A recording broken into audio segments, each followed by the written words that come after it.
Well, are you ready to rock and roll? I'm ready. Welcome, everyone, back to another episode of Siblings in Crime. I'm Allie Rossell. And I'm Blake Murphy. And just as it sounds, we are siblings who love true crime. Yes, love it. Love it. We are back after Christmas break. So, how was your Christmas? My Christmas was good. I flew on Christmas Eve on reserve Christmas.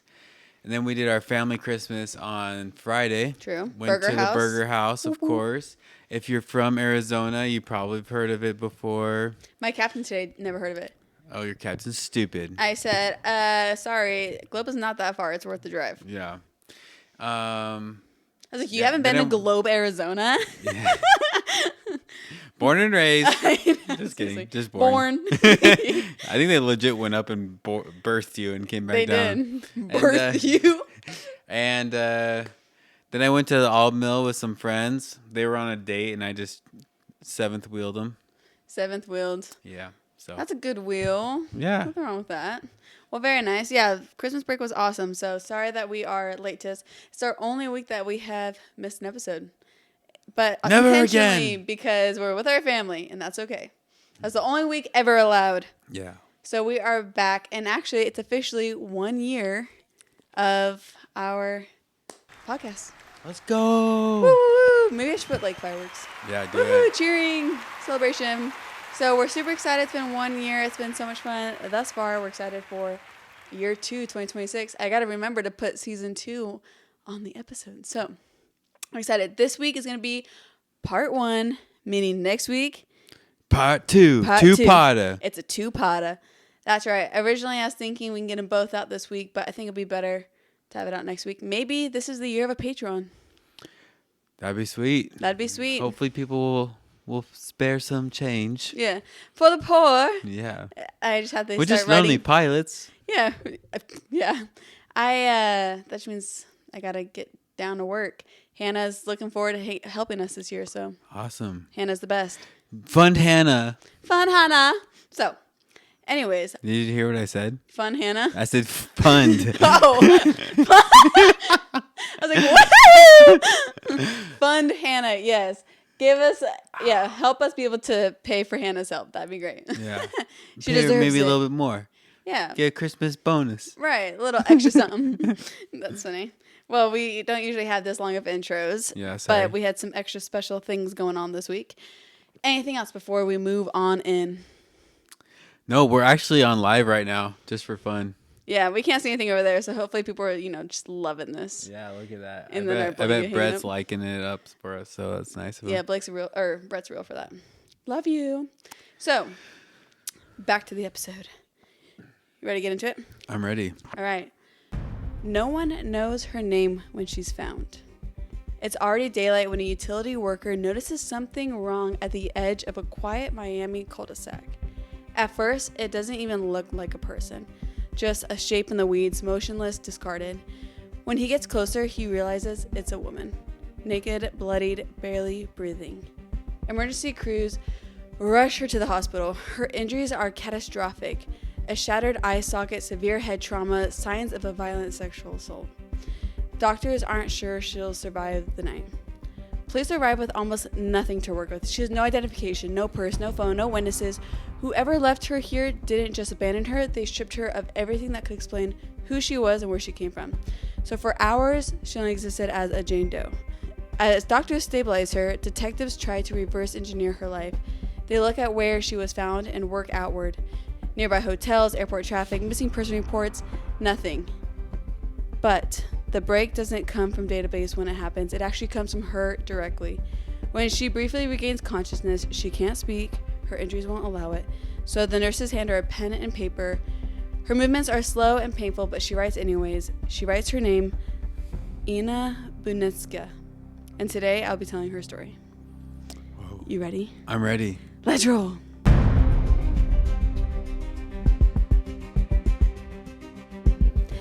Inna Budnystka. That's going to be a tough one. We got Inna. That's the best I can do. It's Ukrainian. So come on, cut me some slack. Yep. We all know I can't even do English pronunciations of anything. Yeah, can't do really anything. Okay, can you give me a little bit of credit? I do. I work hard. Yeah, you do. Thank you. Inna is, like I said, she's Ukrainian. So she's actually only 21 years old at the time of our story. And she was a cruise ship worker, which that's kind of cool.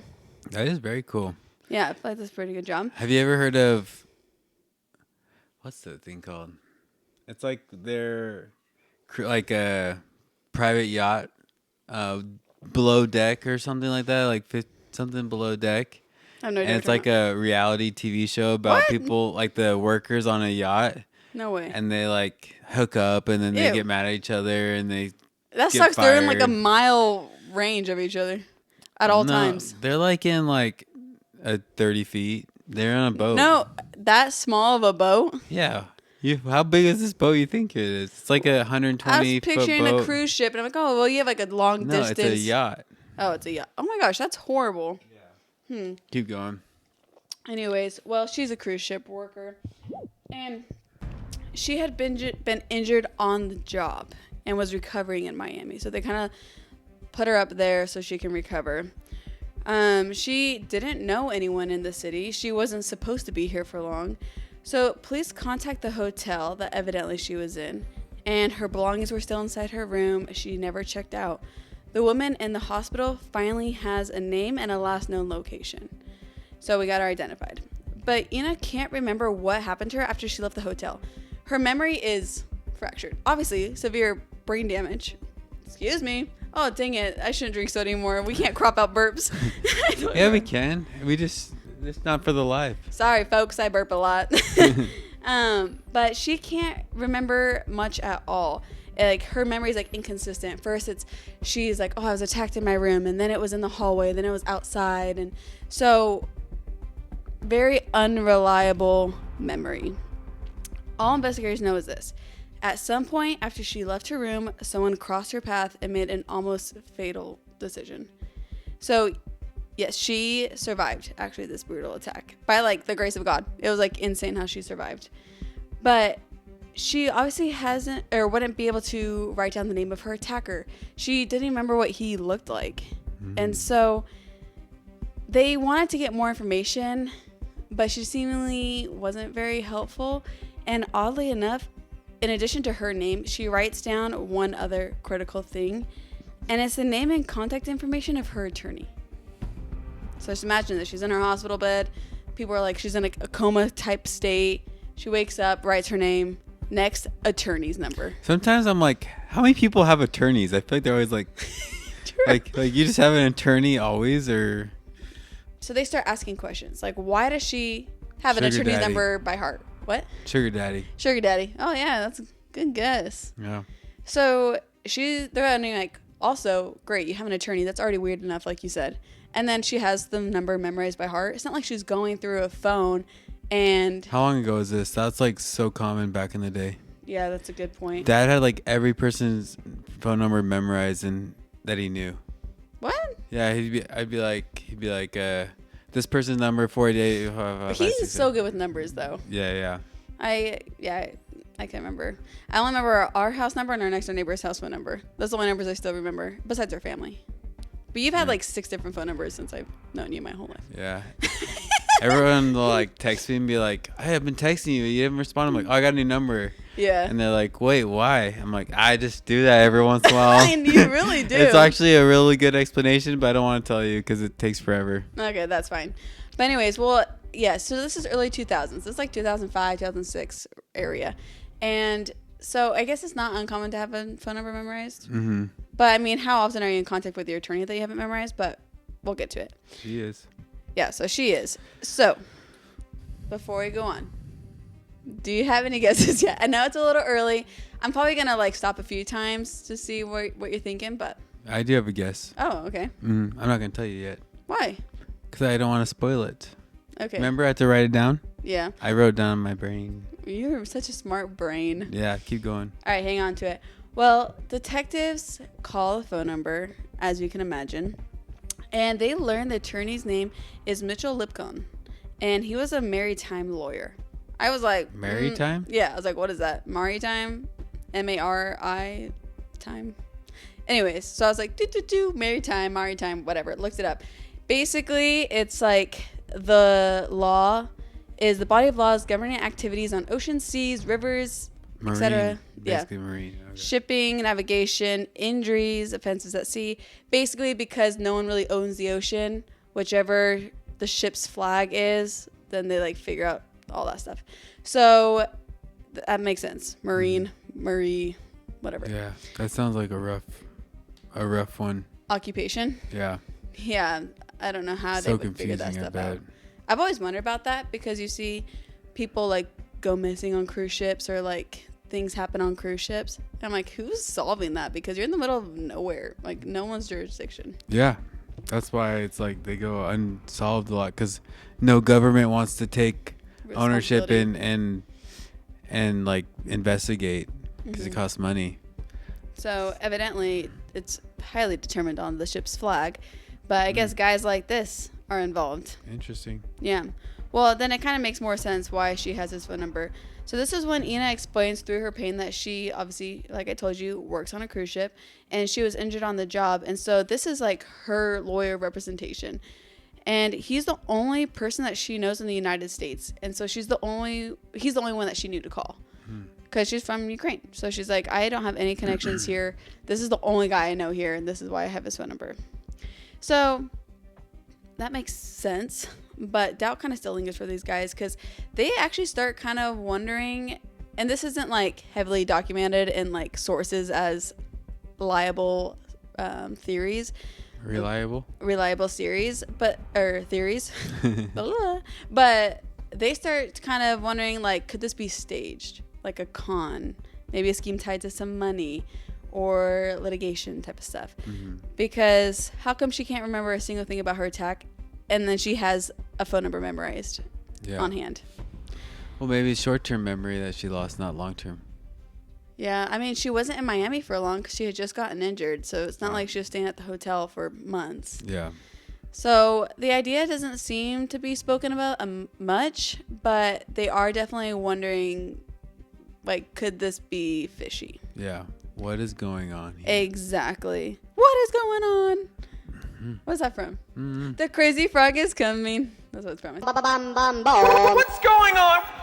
Okay. Anyways, so they press her further with questions. They verify her background and confirm that she is who she says she is. She has no criminal history. She was correct that there's no known connections in the area, seemingly.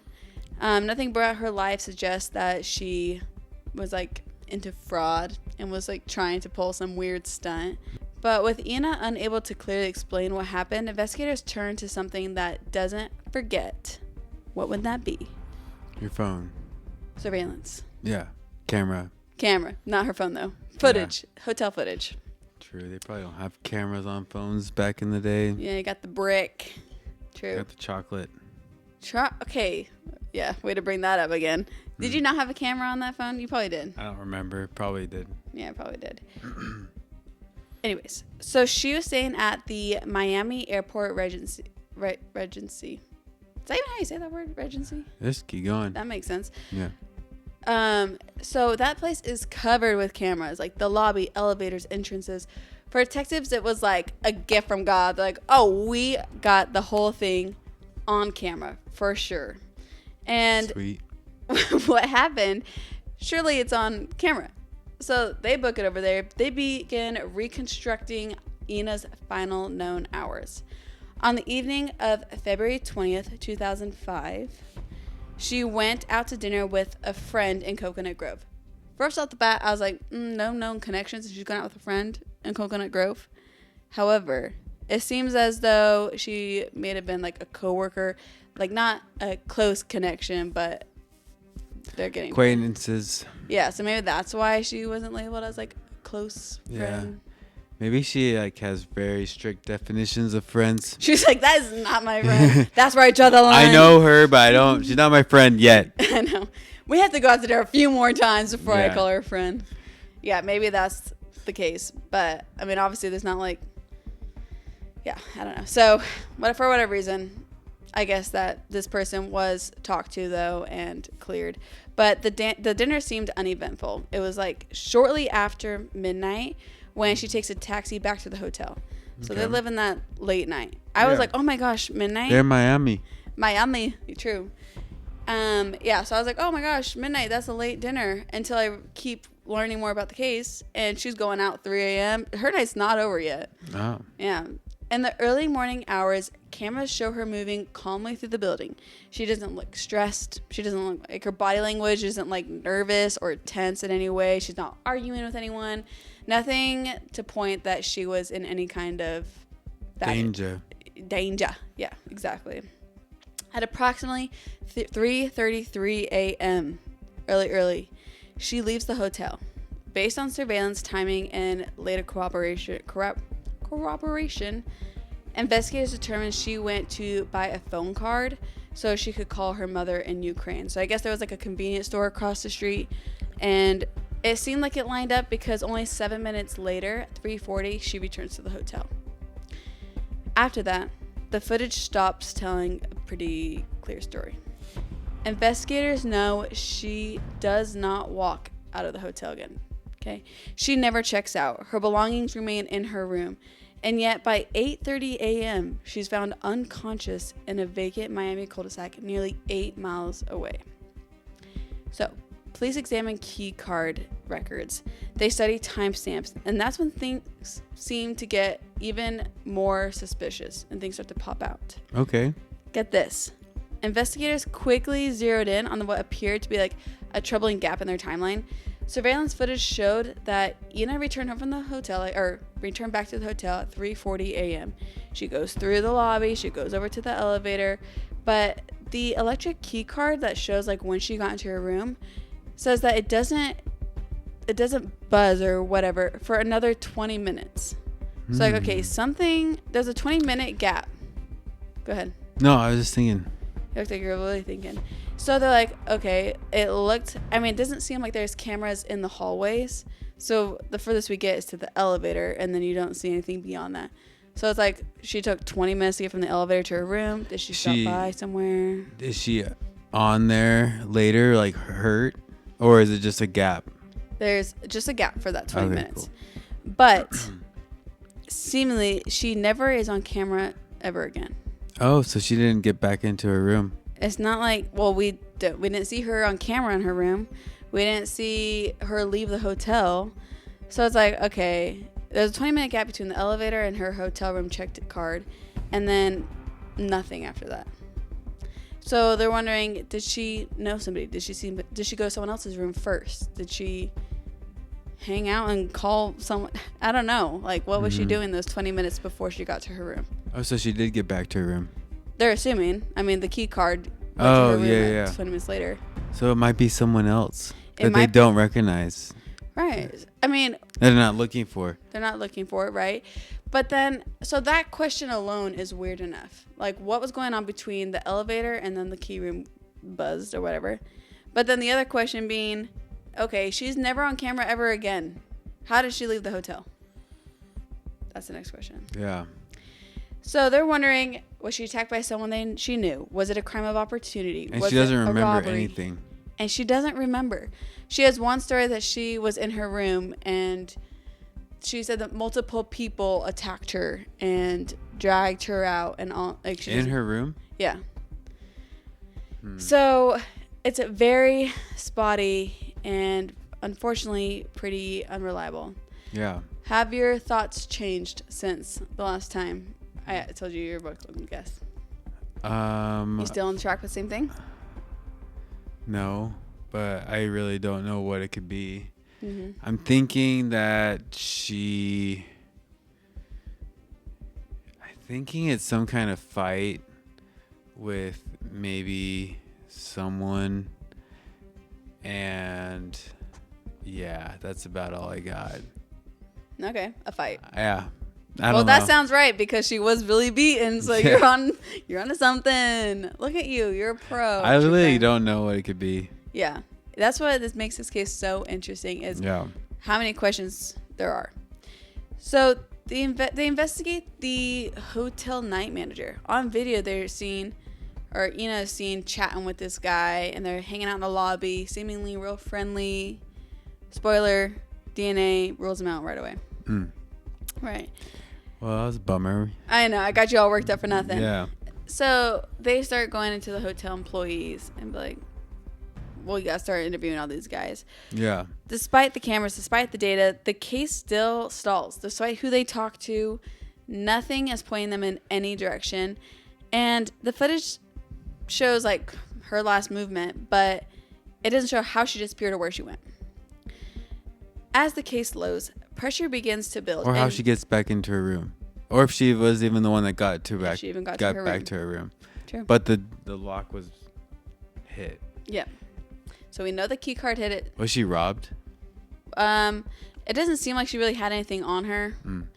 So they're thinking because they found her belongings still in the room. Okay, I was thinking maybe someone jumped her and got her key card and went back to her room to steal the rest of the stuff, and they just like don't know who it is, so they can't be like that person's going to the room. I see. But maybe they could kind of follow like, all right, should be 3 minutes from this spot to get to the room. What person's in the picture? Okay. But you gotta keep in mind that we don't see anything past people like really entering the elevator, so it's like. On the same level? Yeah, so like you don't know like who's walking around the halls or anything like that. Interesting. Yeah. So at least from what I saw. So like I said, the pressure is building, of course, on the police, obviously, that's always how it goes. But also on the hotel itself. Inna starts feeling better, she's recovering, and she actually files a lawsuit alleging neglectful security. And exactly. So in response, the hotel and its insurers hire a private investigator, and his name is Ken Brennan. We're going to talk about him a lot. Okay. Good old Kenny. He was a former NYPD officer and a DEA agent, which is like the Drug Enforcement Administration. And one thing about Ken, he freaking rocks, and we love him. So keep that in mind. He's a beast. All right. Ken's the man. Ken's the man. And so this is like happening pretty quickly. And so the police officers are going back to this whole thing of, you give us your attorney's number right away, and now you're immediately filing a lawsuit. Yeah, that's kind of suspicious to me now. Yeah. Like, anyways, keep going. You can keep saying stuff. Oh, I was just thinking maybe like it's all a plan with someone she knows to sue. See, that's what it feels like. I was thinking, I'm like, that's pretty extreme lengths that you're going through because, I mean, she was like almost beaten to death. Yeah. So it's I like think I took it a little too serious. Yeah, seriously. Like it's gotta look real. Got carried away. It's those Russians and oh my gosh, Ukrainians. I mean.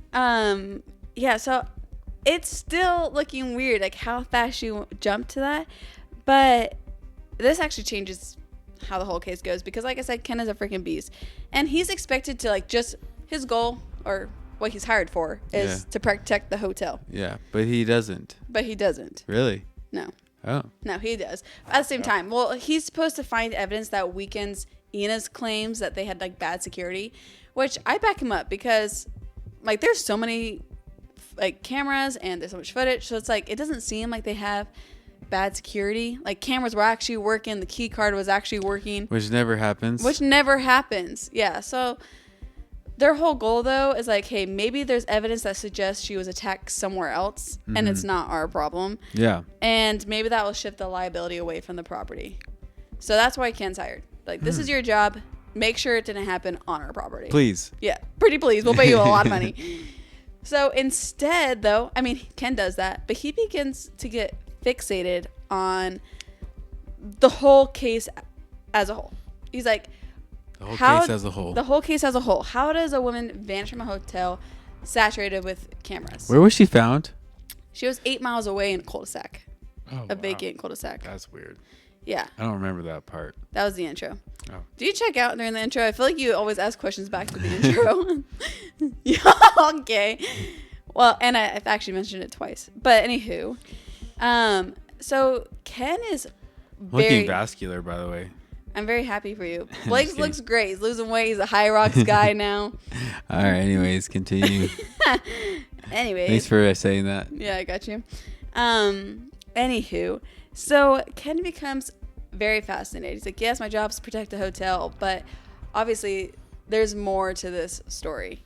So it seems as though with Ken's police background history, he was able to kind of speak their language, if you will. Yeah. Learn the ropes of the cops. And he actually convinces detectives to share all the information and materials that they currently have in their case. Which I feel like sounds sketchy. not common. Yeah, not common at all. Not sketchy, though. I mean, it's like, it could be like not the best thing for the police. Oh, yeah. Like it could be like maybe a liability thing, I guess. But or more like stuff could get out and it'd make it harder for them to solve the case because now maybe if they the don't know this potential guy. person that's hurting them hurt her knows where like what they're on to. And so like how they know Ken's a trustworthy guy? But if he's spilling things to the media, yeah, things the are media getting out. I see. That it could could ruin their affect case. ruin maybe it could hinder their progress. Well stated. Thank you. Yes. Well, I salute. But I think that's why they trust him is because he has like police background, like he's been a cop, so he knows it's important. Most were past cops. I feel like. I don't know. I feel like I don't actually see it as often as I would think. Like yeah, I think so. Like personal investigators. Yeah, they're like normally like retired detectives or law enforcement. I guess so. But regardless of whatever the reason is, they are like, okay, here's all information. Yeah. Work the case. His goals align with the cops, and that's why I think they didn't have any issues with it. Because, like, they were already at a standstill, and they're only, like, a few months into the investigation. They're like, anything helps. Yeah, seriously. They're like, okay, well, they have, like, the same goals where they're trying to find out what happened and who did this, so why not? So, like I said, by the time that Ken gets the case, it's like lost all momentum. They have 0 suspects. They have 0 arrests, a victim whose memory is very compromised, giving them information that does not match the evidence. So they're like scrambled. Armed with access to everything now that investigators have gathered, he starts from scratch. And he's going through like the old style cop stuff. Like he's in a dark room. He's going through second by second footage. Like he's hardcore. Yeah. He has the board with all the lines going everywhere. He's the one with the lines. Let's go. Yeah. So Yarn.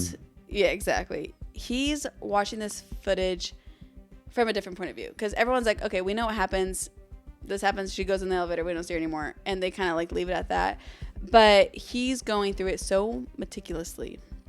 And somewhere inside hours of ordinary movement, he begins to notice something that doesn't quite fit. A detail so mundane it was overlooked. Cleaning lady. Wow. Really? No. Oh. I thought it was be a cleaning lady and like there was like a hand outside of the cart. The cart. Hey, it's funny you say that because I saw this case a while ago and I have like watched different things on it and a podcast, and they said the same thing where it's like the Zach and Cody where you have the cart and they're like underneath the curtain or whatever. This is the sweet life. Nice. Yeah, so it wasn't the cleaning lady and it wasn't a special cart.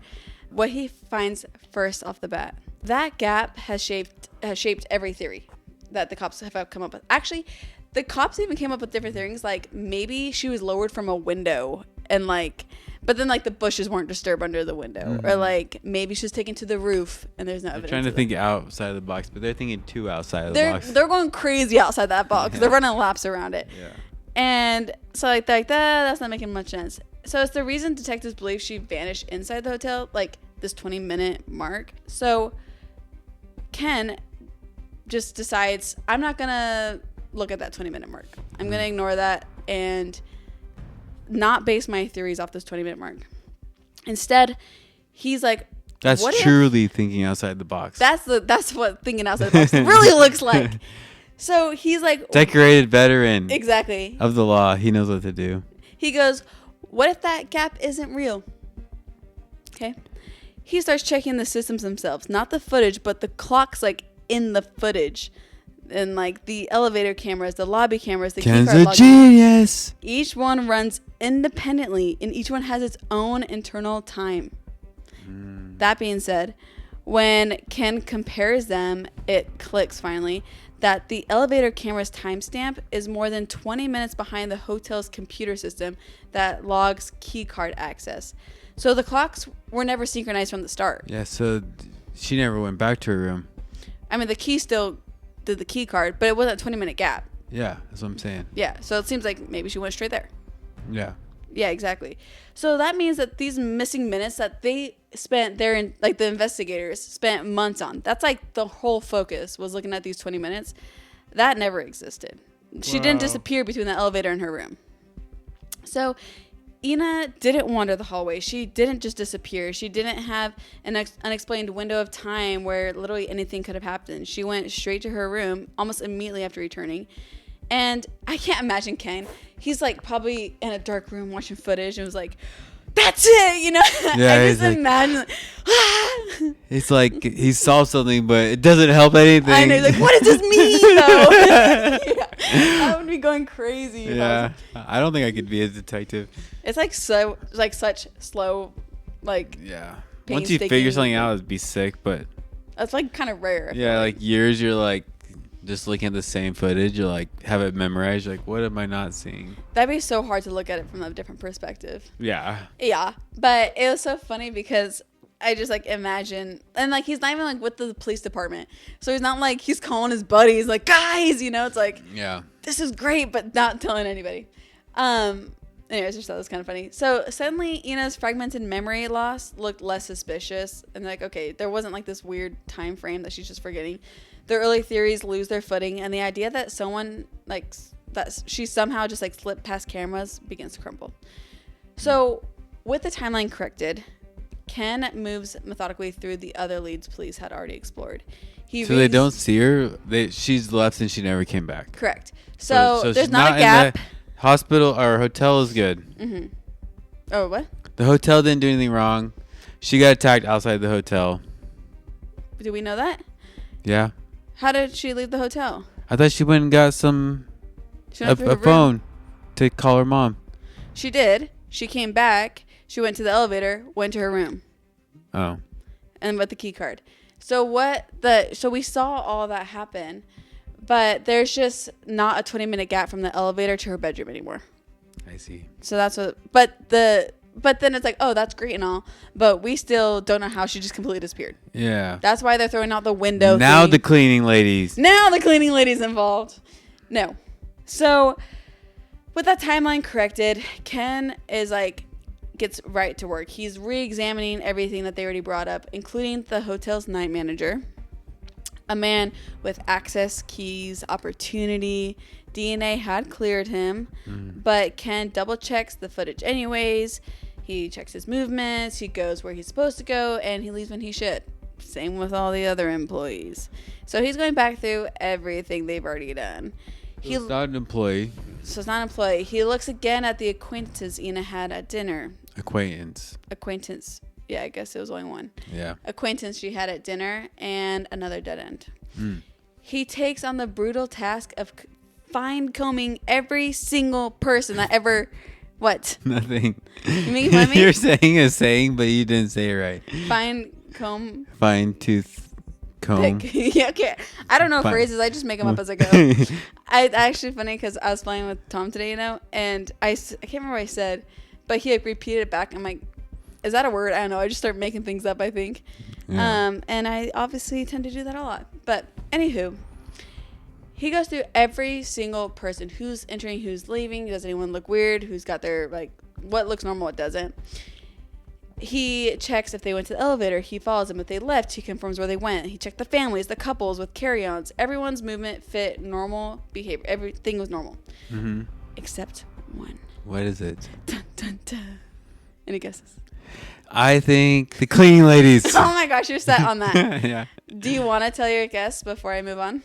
I don't have a guess anymore. Oh, everything has been faded out. Yeah. Now I'm curious what it was. I was thinking that First I was thinking maybe the lawyer had something to do with it.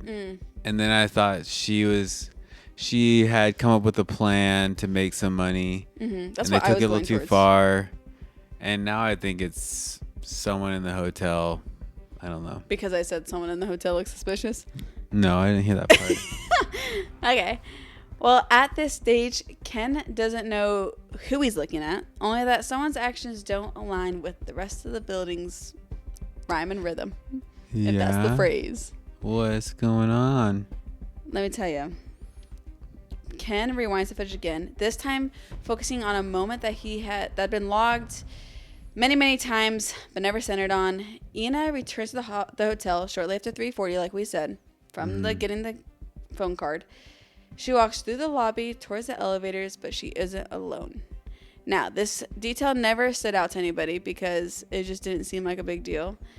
But standing nearby is a very large man. Buff? Heavy. Big, heavy fat. Man. You can say fat. He's kind of a chonk. Yeah. He's a big man. And he's really tall. So the two exchange brief words on camera. It's nothing that seems dramatic. There's no visible struggle or like it seems like kind of little pleasantries, chit chat. What if she was like a, where is she from again? Ukrainian spy, and he came back to take her back because she like escaped. Crazy. Yeah. So there's like a lot of like behind the scenes stuff going on. Yeah, that's big. That's not gonna happen, but it'd be crazy. You don't know anything. That's true. And then at 11:41, they step into the elevator together. So everyone, like all the cops, the police department, everyone has seen this footage hundreds of times. But the body language in the video just did not raise any red flags. And everyone just like, doesn't matter. That doesn't draw any attention. But it's the last time that Inna was ever seen on camera walking into this elevator. At first, Ken just doesn't jump to conclusions. He just keeps watching. For nearly 2 hours, he's watching what happens at that elevator from there on out. Around 5:30 a.m., that same big man reappears on surveillance footage. This time, he is alone. With a suitcase. And he's dragging a suitcase. I knew it. It's not rolling easily. That's for sure. It doesn't look like... He's like this. It's not your typical... And that's... Like, in the beginning, it's like... It kind of looks like a carry-on. But this guy's huge. So you're like, is that a carry-on or is that a regular sized bag? Because he's a large boy and you can't really get a good depth perception of that. But as he pulls it forward, like he's walking into the elevator, as he's pulling it forward, the suitcase catches on the gap, between like the elevator and the lobby floor. And this man has to yank. Like he's like pulling on that suitcase, trying to get it through that crack. Seemingly heavy and bulky. You'd think that if it's like a carry-on case, he's like, oop, pick it up with one hand, 2 fingers, right? Well, Ken pauses the video at this point, and he feels like he struck gold. He was like, holy crap, what's in the suitcase? He's like, I have been staring at this thing for 3 hours. I know, his eyes are probably bloodshot. He's like, this is crazy. Yeah. And everyone else who leaves the hotel that morning does so for like obvious reasons, things that make sense. Like they're checking out, they go to the desk, or it looks like they're heading to the airport. It's family, they all have like regular sized bags, whatever. Yes. Normal stuff. Yeah. Right. This man isn't. Not normal. So he doesn't check out. Like I said, it's 5:30 a.m. He pulls his suitcase through. He's never a guest. He was a guest. Oh, okay. He walks out. He leaves with a single suitcase, and later he comes back without it. Okay. How much later? I think I say later, but I want to say it's like less than an hour. Okay. That contradiction is everything. Like, who just brings a suitcase out like a carry-on and you're not checking out? Yeah. Like you're still staying the night. So that's just weird. Airport hotels obviously don't work this way, especially because this is like the hotel on the airport. So it's not like you're just like coming and going like, I don't know, leisurely. Yeah, you're there for a reason.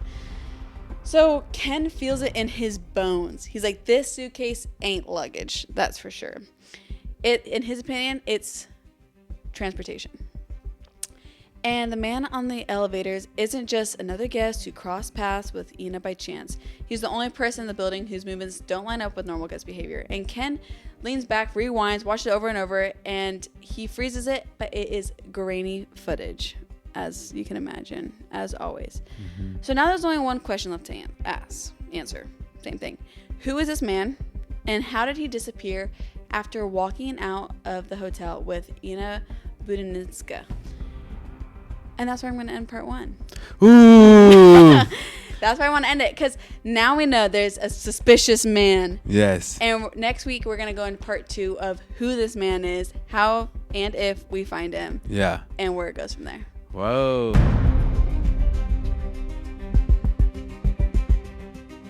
So chilling, creepy. The fact that I don't know. It makes me so sad. The fact that they had a whole team, all the police department, looking at this footage a million times. Yeah. And Ken comes walking in. It's like, that bag looks heavy. Yeah. Ken's the man. Ken's the man. And he's going to be more the man later. Let me see your laptop. I'm going to do true crime news. True crime news. I need your ChatGPT up. Let me grab this. Do you need help? No. Oh, I thought it would have locked it. No. And if we're live, I can't be telling my password everywhere. I hope that there isn't Christmas true crime news to update. I hear that the lowest the lowest crime day is Mother's Day. Heck yeah. So I'm like, go moms. Yeah. I also heard that crime and murders in the U.S. has gone down. Okay, you sent me that, and then I forgot to watch it. Mm-hmm. And what did it say? That's that it? all the crime has gone down.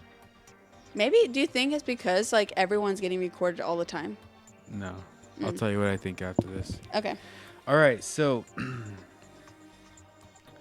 reality TV star faces murder charges in jail death. What? Wait, is that the David guy that we've been talking about? No. Oh. Chad Ollinger, known for a mystery at Blind Frog Ranch. What the frick is that? I don't know. Was charged with murder after his cellmate died in a Las Vegas jail just weeks after his scheduled release. Authorities allege the inmate was found with fatal injuries. Ollinger has been booked on the new charge and is being held without bail ahead of arraignment. So he was in jail? Yeah. And then he killed his cell inmate? Or cell buddy or whatever it's So called? stupid. He's almost out. That's so weird. People just can't control themselves. Honestly, I'm so not... Okay, I should rephrase that. It sounds as though he wasn't ready to get out of jail. That's for sure. Yeah, weird. I'm glad he's getting more prison time. All right, so this Even though I don't wish that guy died. But carry on. Pennsylvania couple lived with relatives' decomposing body. Ew. A Pennsylvania couple accepted a plea deal after allegedly living with a relative's decomposing body to continue collecting their Social Security checks. Oh, what? The bizarre and disturbing case has garnered attention around issues of elderly exploitation and fraud. That's disturbing. Yeah. I feel like obviously so often things happen because of money, but that's pretty pathetic if you're like taking advantage of someone's passing like that. That's disturbing. All right. I'm going to skip that one. Texas man allegedly shot over noise complaint. No way. In San Antonio, Texas, 40-year-old Paul Flores was arrested for murder and aggravated assault after an argument over a noise complaint at a holiday gathering allegedly escalated to him fatally shooting neighbor Edward Trejo. Friends described the victim as a kind-hearted man. Sad. Yeah, that stuff is like, dude, you just had to keep your temper down for 10 more minutes and everything would have been gone. Yeah. The normal. Now he's spending his life in jail and he killed somebody. Yeah. That's like that Netflix show that we started watching, but I was just bawling and I couldn't watch it. It was like that neighbor that shot the mom and all those kids were outside. That was crazy. That makes me so sick. I was like, I can't watch that. Yeah, true. Woman allegedly stabbed to death in Barnes & Noble. What the? A 65-year-old woman, Rita, I don't know how to say her last name, was fatally stabbed by a stranger inside a Barnes & Noble store in Palm Beach Gardens, Florida, just days before Christmas. Police say the suspect, 40-year-old Antonio Moore, targeted her at random and fled the scene before being arrested nearby. He now is charged with first-degree premeditated murder and is being held without bond. Just random attacks is probably the scariest thing ever. Yeah, seriously. You're just walking down the street. You have no idea if you're safe. I hate that. Prominent Texas businessman found shot and dead. Authorities in McAllen, Texas, have issued a warrant for the arrest of Reynaldo Mata Rios in connection with fatal shooting of 61-year-old local businessman Eddie Betancourt. I don't know. Betancourt. And you make fun of me. I know. On December 27th, 2025, Eddie, known in the community for his business and civic roles, was found dead at a commercial plaza. Motive details are still under investigation. Weird. That kind of sounds sketchy. Yeah, that sounds like but crazy. Like some weird things happening. Yeah, I don't know. Allegedly. Yeah, that's just what it No, sounds. allegedly. Just That's what it sounds like. yes, yeah, it sounds like. Christmas Day murder charge. No, I was hoping there wasn't a Christmas Day. Well, all of them were like around Christmas. Well, yeah, it's like last week, right? Yeah, It was this one was current the crew time. 27th. That was 2 days ago or something. 3 days ago. In Scotland, Oh, wow. yeah. Christmas Wow, Day it was like murder. the first time not in the United States. Yeah. Woo! Christmas Day murder charge in Glasgow. In Scotland, 36-year-old Felix Thrust has been charged with murder after allegedly stabbing a man to death on Christmas Day in Glasgow West End. Court documents say that the fatal attack followed a fight. Thrust is also accused of injuring 3 others in separate knife incidences over the holiday period. This guy went kind of crazy. Yeah, what the heck? Yeah. All right. Family members arrested for nephew's murder in India. We're in What? India now. What the heck? We're going crazy. We're all Yeah. over the world. In Wait, for stabbing his nephew? Yeah. Okay. Oh my gosh. Family member. Yeah. What the frick? Bagla There's not a Plor, chance you're going to India. get that. Police have arrested a man suspected of murdering his nephew after ongoing personal disputes. That's Authorities are continuing to investigate the motive and circumstances. That'd So be like really hard. yeah, the ones out of the country we don't know too much about, but yeah. You So killed that's my it for child. true crime It'd be hard news. not to kill you. Yeah, seriously. So don't do that. Anyways, very interesting. Anything on Ohio State before we wrap it up? Yes. So Ohio State plays Miami on Wednesday, Whoop whoop. the 31st, in the Cotton Bowl. Yes. Miami's talking a lot, so we're gonna see what's up. Wow. Okay. Yeah, Allie was very gracious. I had reserved that day, and I was worried I was gonna get called on a trip. So Allie graciously traded me, so I have an early flight on Wednesday and can be back in time for the game. Yep. So I'll be on a reserve. Hopefully not getting called, but I'll be Yeah. taking my early flight. Yeah, So hopefully we're both home watching the game. yeah. Hopefully, cruise services is emailing me back saying it's all good to go. That we're all switched up. Yeah. So we'll plan on watching that, and we'll post a little story about that. Hell yeah. Yeah, we'll post an update. Well, anyways, this is part 1. We'll be back next week with part 2. So thanks for listening. We'll be back next week with another episode of Sippers and Crime. Yep. Adios. Adios.